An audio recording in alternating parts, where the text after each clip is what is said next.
ready? All right. Talking about the inspection that happened under the first start, Dianne Feinstein, who's a Democratic U.S. Senator from California, said, quote, "These inspections are noteworthy because they're the last to be conducted under the 1991 Strategic Arms Reduction Treaty, or START, which expired in December 2009. No American inspectors have set foot on a Russian nuclear base since, depriving us of key information about Russian strategic forces. Worse, if Republicans in the Senate succeeded in delaying ratification of the New START agreement, a distinct possibility, it may be months before the American inspectors get another look at Russian nuclear weapons. This profoundly negative outcome would damage U.S. national security and set the cause of global arms control back years. It would deprive the U.S. of the ability to assess up close the status and operation of Russian nuclear forces. It would undermine both nations' ability to tamp down tensions as they arise. It would signal to the rest of the world that the nations that hold 90% of the nuclear weapons are incapable of taking a leadership role in arms control. This in turn would threaten non-proliferation efforts worldwide." End quote. So obviously, even though this piece of evidence was written before the New START Treaty was ratified last December, it was written actually in 2010 when the New START Treaty was asked, should we ratify this, to all the senators, and she was one of them that said, yes, we definitely should, and obviously there will be negative outcomes if we do get rid of this treaty. Well, first of all, I will be going over the arguments which were brought up by the affirmative team, and then I will be going over argument advantages.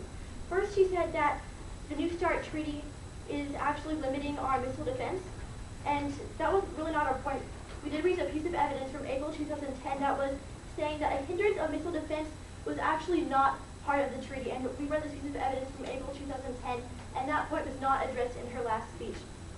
And also, we brought up a point that Russia and the U.S.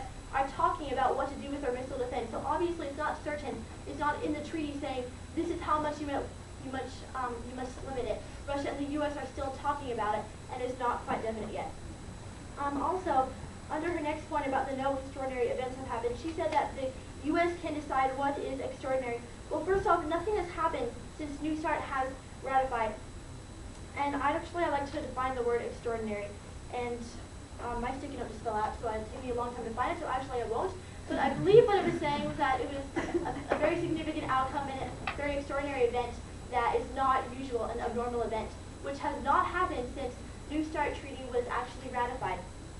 So since there have been no extraordinary events since the treaty was ratified, there would be no reason under the exit clause to really say, yes, it's just fine if we leave, which would not be solving and not be keeping our part of the treaty. And also she said that we have withdrawn from treaties before and that everyone was just fine with it. She brought up the example of the treaty that happened back in 2002. Well, first of all, maybe that treaty did have extraordinary reasons to get out of it. We aren't really sure. We don't know all that much about that treaty, but maybe it did have extraordinary reasons to back out of that treaty. And also, we don't know if that treaty was in longer than New START has been in. The thing is, we just ratified New START on December 26th, I believe, just this past year, and it's been in place for a little over 2 months.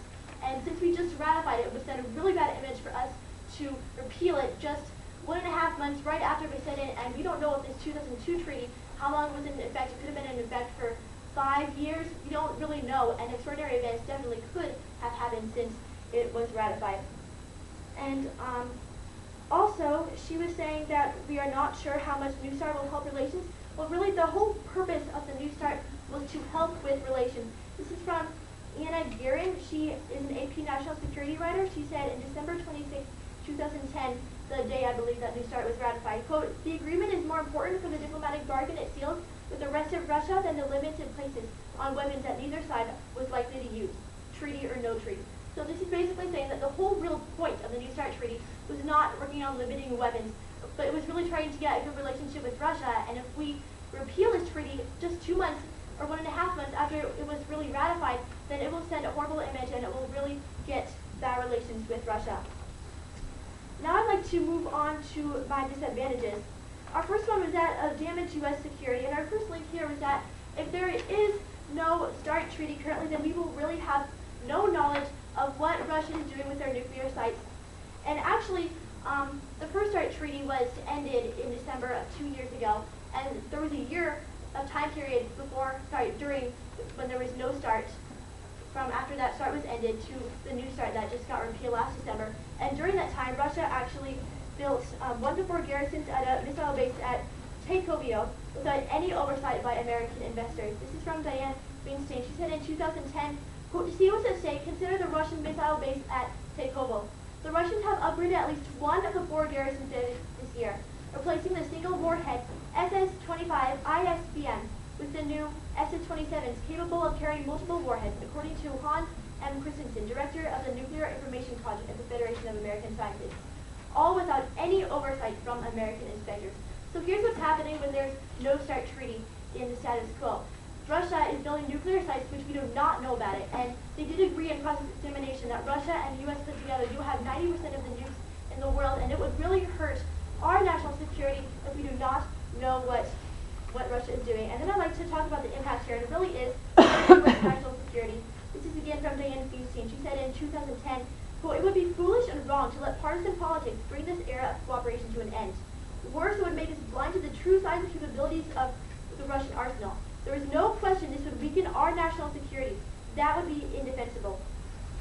Now I'd like to move on to my second disadvantage, that of global instability. And basically, to summarize this disadvantage, is sending a bad image to Russia, to the rest of the world, if we are appealing a treaty that was just ratified 1.5 months ago. And actually, we did send a bad image when we repealed a treaty back in 2007. It was that Europe and the U.S. had a diminished really sense of the U.S. because we did withdraw from a treaty. This is from Richard L. Armitage, United States 13th Deputy Secretary of State and a distinguished service professor at Harvard University.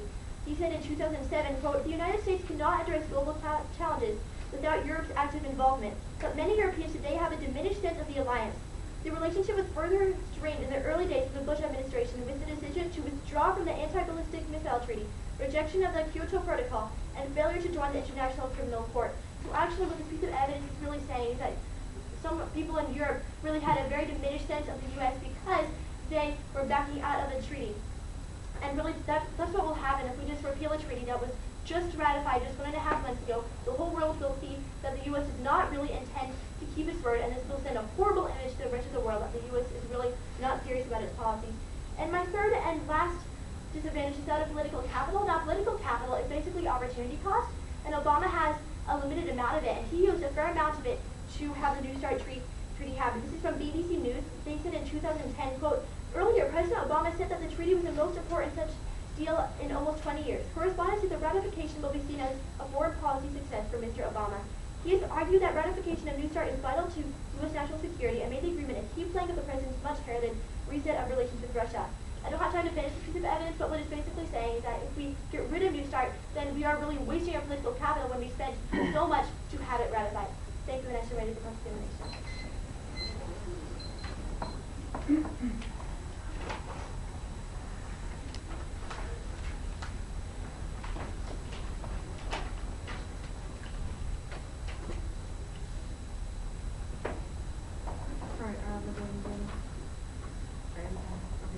All right, hey Katie, let's start off with your first point about inspections or verification systems.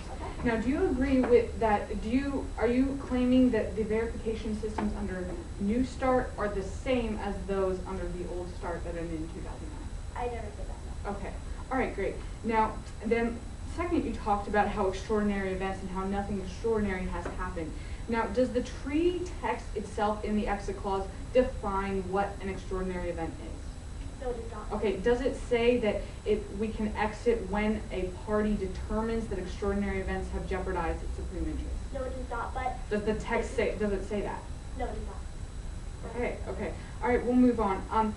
Second, also, under this point, do you read any evidence of saying what is the tangible bad effect that will happen if we withdraw from New START without extraordinary events?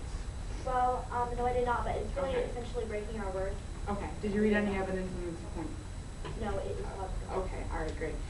Then, okay. Now, are relations a means to an end? I'm sorry. Are relations a means to an end, to getting something else? I don't get what you're saying.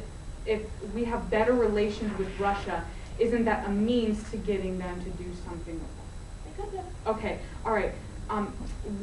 Have you read any evidence saying that New START relation building that withdrawing from New START will harm our economy? No, I did not. Okay, it will harm trade with Russia. No. Okay, will it harm cooperation on Afghanistan, for example?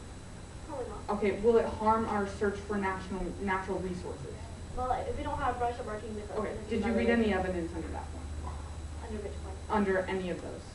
No. Okay, all right, great. Now, would you agree that national security in itself is an end in itself? Could you repeat the Okay, question? if the citizens of the United States are bombed by a nuclear weapon, can they do anything else? I believe. Okay, all right, great. Now let's move on to your last point about political capital. Now, is political capital a means to getting something else?